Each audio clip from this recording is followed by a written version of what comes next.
We are your hosts. I'm Robyn and And I'm Monique Hansen-Keeler. Welcome, everybody, to episode 7. We today are going to continue our journey in kingdom community. And really, we're talking about forgiveness and how to win when it comes to offense. How do we find victory? And so we started kind of getting you thinking about that last week. What are areas maybe that the enemy might want to tempt you with offense? And then we were going to talk today more specifically about areas that we have had the Lord's guidance and found victory in our own lives, hoping that that will help our listeners walk that out in their life. So I know there were some scriptures, Monique, that you had on your heart that you wanted to start us out with. So why don't you start us there? Yeah. So the first one that God was showing me was Galatians 6, 9 through 10. And this is in the ESV version, but it's, "And let us not grow weary of doing good, for in due season we will reap if we do not give up. So then as we have opportunity, let us do good to everyone, and especially to those who are of the household of faith." Now, you might be wondering what that has to do with forgiveness, but I think for me, it's just that part about let us do good to everyone. And even in our talk with people, it's just having that mindset of like trying not to offend, and just like, not that you have to walk on eggshells with everyone that you encounter, but just like being mindful of showing God's love in every situation and every interaction. Yeah. And I think that like limits the opportunities for the enemy to come in with offense. If you're just like walking around with that mentality of like, I'm going to love this person, like no matter what. And so that was kind of highlighted to me. I know it's a little bit different. You're like, why does that have to do with forgiveness and offense or something? But no, it just kind of stood out to me. And then I also put Galatians 6:3, "But for if anyone thinks he is something when he is nothing, he deceives himself." So just walking in that humility. Yes. Walking in humility. And I believe that really helps. Oh, yeah. If you're struggling with pride, it's hard to forgive anyone. And it's very easy to become offended. Yeah. So if you are truly walking in humility, then offense, it's so hard to find any place in you. Yeah. And so my constant prayer is, Lord, help me stay humble. Yes. So that I don't fall into that place of offense. So another scripture that I was seeing was Proverbs 10, verse 12, "But its hatred stirs up strife, but love covers all offenses. On the lips of him who has understanding, wisdom is found, but a rod is for the back of him who lacks sense." To me, that's just so huge, that hatred stirs up strife. Like, it's so important to remember like where your emotions are coming from. And hatred, stirring up strife, but love covers all offenses. Like, yeah, that's just huge. And if, honestly, I'm thinking of even just conversations that people might start to have with me. And if the conversation is leading to division, like having me look at someone with a different light or whatever, to recognize that, okay, this is not love in operation right now. And is this seeking to edify someone, to encourage my relationship with this person, or is it actually encouraging division? Yeah. And so I don't want to side with what that thing is. I feel like we are often tempted, through conversations with people, and so we need to just make that decision that, okay, you know what, I don't even know what's going on. Yes. I have a decision to make right now. Am I going to side with Jesus and just choose to love this person? And say, you know what, I don't know everything. And so, you know what? I'm not going to be divided from them. I'm just going to love them. And sometimes it means too, like shutting the conversation down. Yeah, right. In a loving way. Yeah. But to say, you know what? I love you dearly, and I can see you're hurting right now. Yeah. But let's steer this conversation to what God wants to do in you right now. Yeah, that's big. Instead of focusing on slandering someone else or whatever. You know what I mean? Yeah. So recognizing love is going to cover offense. Yes. You know? Yes. And if we've been hurt, you know, and we've already walked through forgiveness with someone, then that thing doesn't get brought up again. Right. You can be tempted to then go talk to someone about how you were hurt because it feels good to the flesh. But if that thing's been dealt with, it's been dealt with. Yeah. And there's no need to go bring it up with someone else then. You know what I mean? Because we don't want that to impact their relationship with that person now. Yeah, absolutely. You know what I mean? We need to cover it. Love covers, so that we can all continue to walk in love, and really the aim should be unity. Yeah, right? That's huge. Yeah. So that's really good. I love that scripture. Yeah, me too. I know, Monique, that the Lord has been helping you recently really get through a pretty major breakthrough in your life and in your family. And I know it was really on our hearts to be able to share that. And I know I've just been looking forward to it. So, So, and I know it has, so we want to make sure that our conversation is always like delicate, you know, that we're speaking about things that have been hard that we've walked through, but talking about other people in the light of love too, and extending a lot of grace. And so whenever we bring up, you know, hard stuff that we've walked through, we need to make sure that we're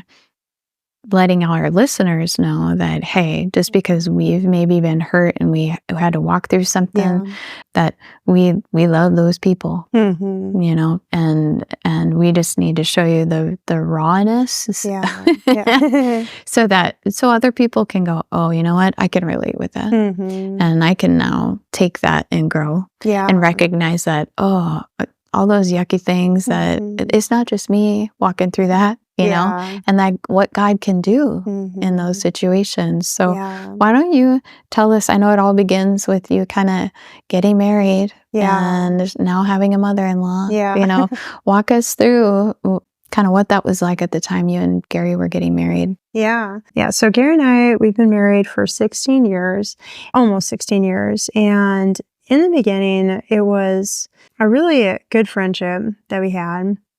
And we really liked each other, and our friendship escalated pretty quickly. Like, we were kissing right away, right from the beginning.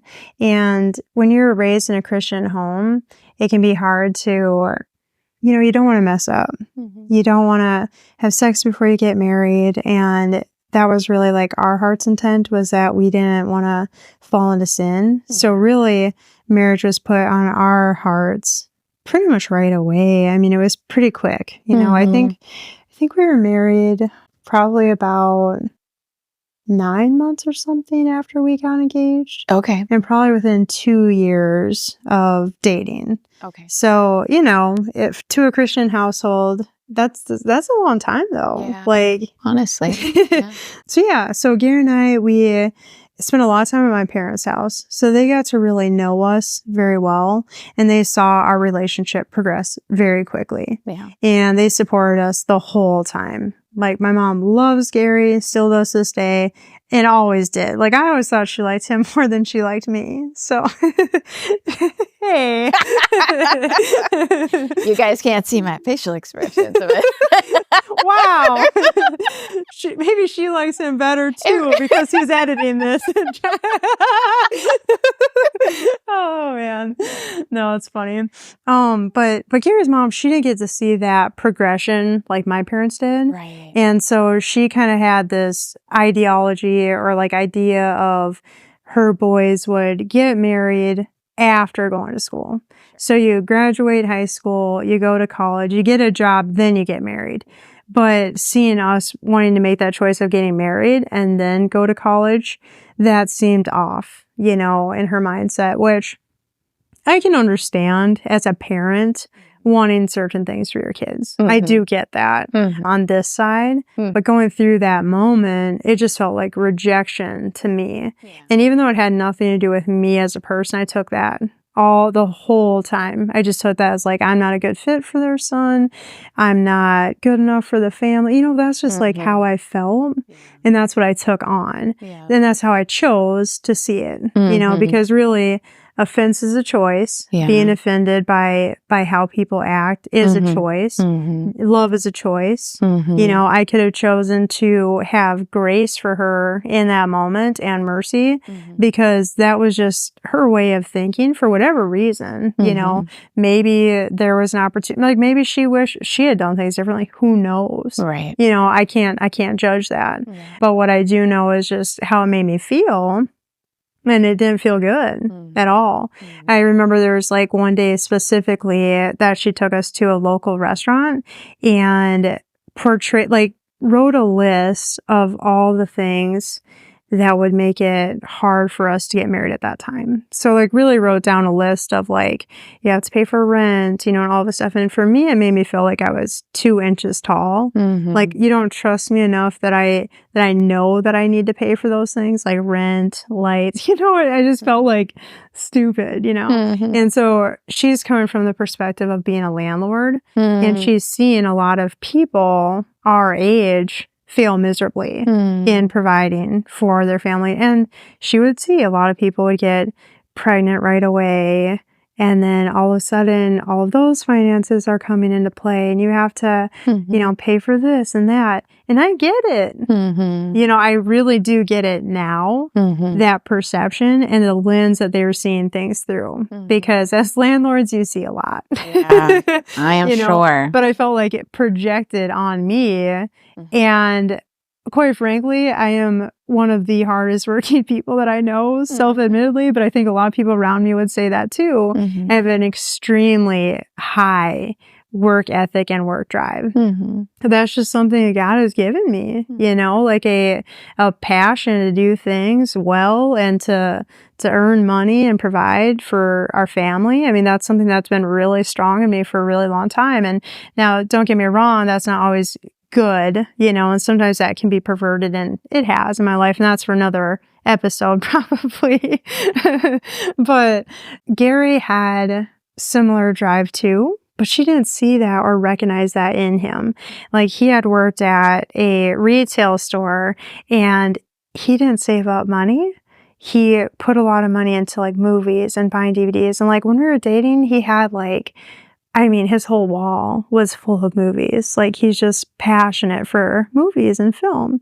And I think that she thought like we were going to get married and he's just going to be buying DVDs and sitting up eating popcorn, playing video games, because that was a lot of what we did. We watched movies, we played games together. That was just like kind of what we did. But she kind of put us in that box of like, this is all you're going to do. Well, that was her fear anyway. Yeah. Yes. Thanks for pointing that out. Yeah.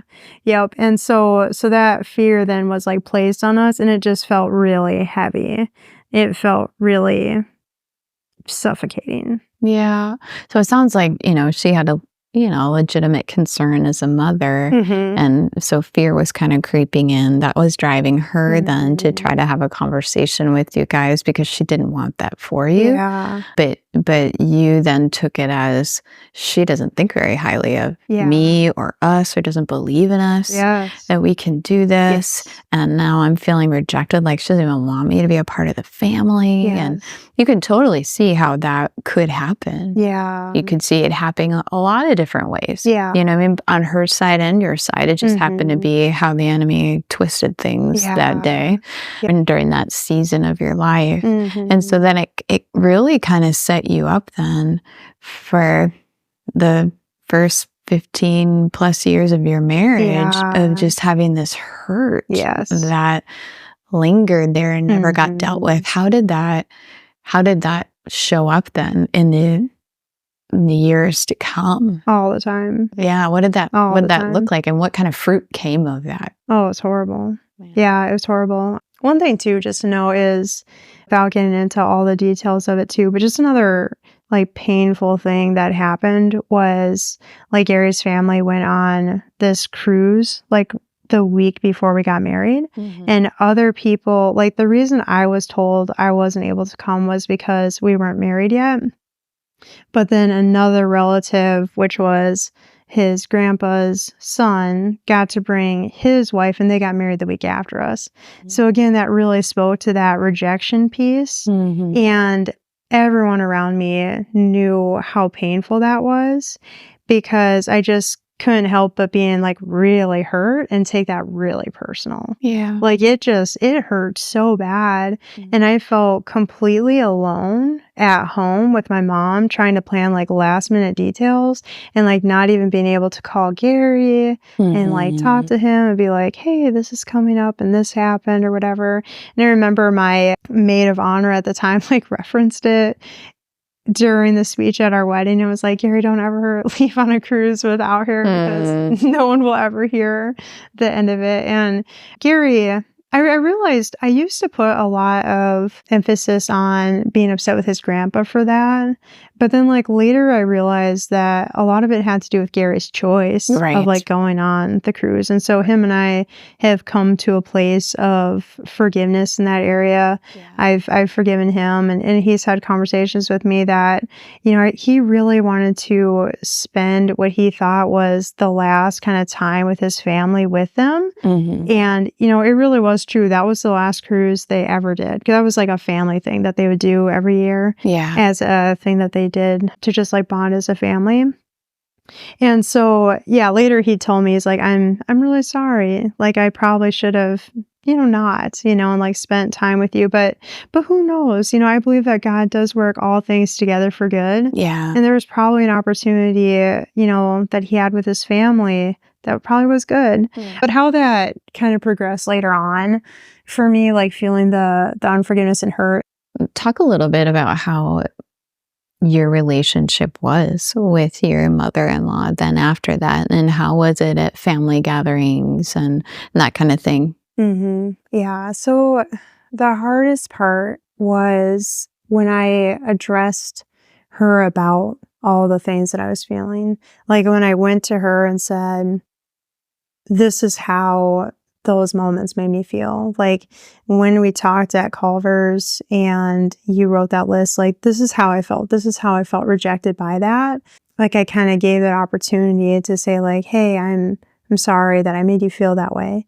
You know, maybe not I'm sorry that I did that, because probably from her perspective, she still maybe didn't see that she did anything wrong, you know, because it's just where her head was at, you know, and I didn't get that apology that I was like yearning for. Like my flesh didn't get that. Oh, I'm so sorry. I should have never done that. I accept you. I love you. But instead it was almost doubling down, and there was a justification of why, instead of just saying like, hey, Monique, I'm so sorry that hurt you.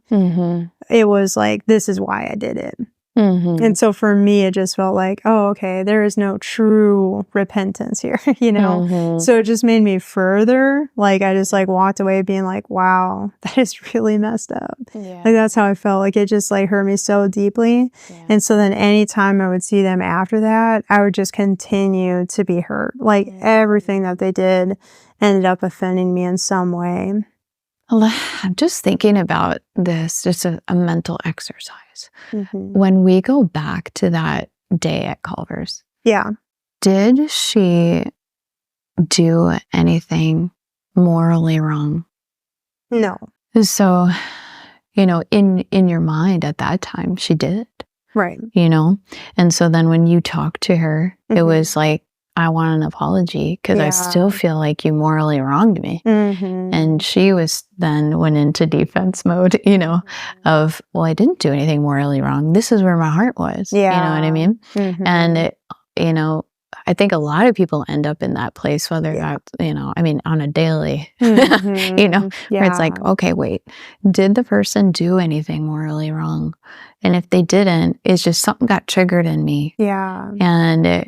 And although, you know, I do think it is humility that says, if someone comes to me and says, hey, Yes. when you did this, I felt like this. Yes. You know, even though I in my own mind might go, you know what, I didn't do anything wrong. Right. The humble heart would Yeah. say, I am so sorry that you felt that way. And that was never my intent. Yes. You know, will you forgive me? Yeah. It's still not saying, hey, yeah, I did something wrong. It's more, I'm sorry that your feelings were hurt. Yeah. There's nothing wrong with saying that. Yeah. And that could have gone a long ways Oh, yeah. with you. Yeah. That's really, I think, the acknowledgement that would have helped you. Now, Totally. who knows? That was a long time ago and you were much younger then. Yes. You know, you might have maybe not been satisfied with that. It might have been like, no, I want her to say she was wrong. You know what I mean? And probably knowing myself, like, as well as I do, probably one of, you know, I've changed a lot. Yeah. And there's a timing things too, right? Some people, it's like, that's not enough. Yeah. I need you to say that you're wrong. And that can be really hard because you might be very humble, but you're not going to lie. Right. And go, yep, you're right. That was my heart. I was, you know what I mean? And so then you kind of get in a stuck place. Yeah. And you just have to keep walking it out in humility and then not take the bait to get offended yourself. Yeah. You know, and I've walked through that where it's been like, you know, I'm so sorry you felt that way. And you know that apology was not accepted. Yeah. You know, they want you to say that you did something wrong when it's like, I don't know that I did, but I'm really sorry that you're hurt. Yeah. But that could have gone a long ways. And now it certainly would, right? But, you know, and in her shoes, she could say those things and also explain, I want you to know my heart behind it. It wasn't to hurt you, you know, so that you guys can understand each other. Yeah. And really, but so then you went on for a lot of years with just really resentment, bitterness, you know, in your heart, it sounds like. And then it was really hard to have really meaningful family connection time. Oh, yeah. Yeah. And that is one of the ways she experiences love, from what I understand, from what you shared with me, is like time together, quality time. So then you not wanting quality time because it was hurting you, right? Yeah. And it felt manipulative. Okay. Too. Yeah. Again, you know, not knowing how she always sees things or perceives things, just like you brought up with how she loves quality time. A lot of times it would come off as pressure, you know, you need to be here at this time. There would be tears if we weren't, you know, so we would feel manipulated. Yeah. And that went on for a long time. Yeah. And so we kind of had to instill boundaries and things like that. But now, like, looking back, I can see that it's just that we really didn't know her heart. Yeah. In a lot of ways. Yeah. You know. Yeah. So that's all changed. So now you've walked through actually being able to forgive. Yes. And see her heart too. How did that come to pass? Like, how did you go from just really being hurt and putting up big walls because you don't want to be hurt more, to now being in a place where you can forgive?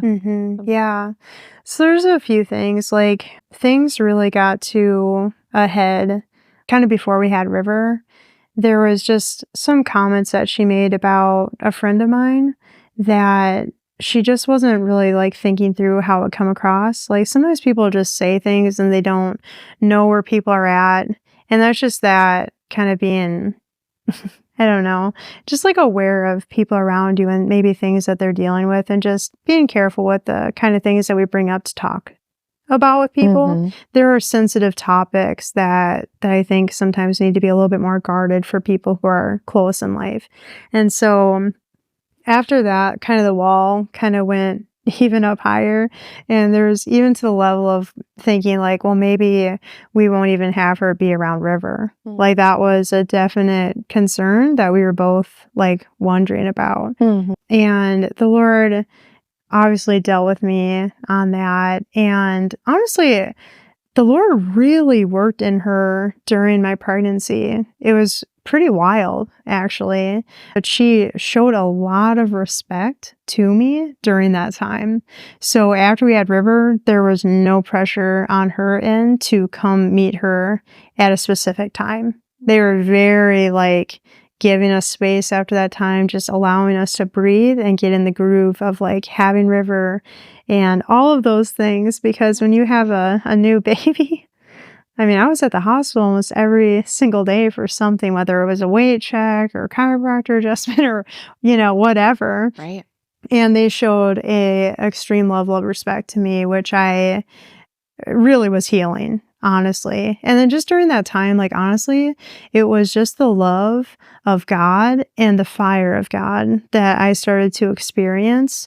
And once I experienced more of his love for me, it just helped me so much just see the whole world with that lens, I don't know if you remember, but there's this CD that I used to listen to a lot. We actually still listen to it to this day, but it was the CD that I had on repeat when River was born. We had a whole idea of music that we were going to have, but it was like John Guerra, and it was his CD like on repeat over and over and over. But his songs are so healing, and there's specific songs, but just about like how we're all stained glass windows and how God can like shine through the broken glass and make something beautiful. And I feel that he did that in me during that time of having River. And so when they finally did meet River, it was just so nice to just not feel that pressure from them. And that's all I had felt or experienced up until that moment. And so it really allowed me to just let go. And so I had a huge amount of forgiveness come in during that time. God showed me just a whole lot of newness during that time. So it was like the new life brought new perspective, honestly. So after that, we went on many trips with them to Florida. We took River to meet his grandpa, who I don't think I had actually met him until she was born. Wow. So even that was really cool how we had those family interactions and I was able to meet him. There was a lot of pain in me before that. Like, I didn't want to meet his family. I didn't want to know them, because of the pain that I had felt and the rejection. And so it was cool that God just like opened up those doors and we were able to go visit them and spend a lot of time with them over the years. And then up until recently, so this past January, we went to church with his family. His grandpa has passed on now. They still like to go to Florida. So they invited us to go this past January. And God opened the door for us to go. His mom is great with River. They spend a lot of time together. So it's actually really nice because Gary and I had time to connect at the hotel and they just went out on the beach. And I guess it shows love to me when she shows love to my daughter. So I feel that. I feel that love when she loves on her, and I know that she loves me, I do know that. It took a long time to realize that, but I do know that. And so we went to church with them on Sunday. So it was the day that we were heading back here to come home. And she comes up to me after the church service and she like runs out of the church and says to me, I've been wanting to say something to you this whole week, but I just haven't had the time or opportunity yet.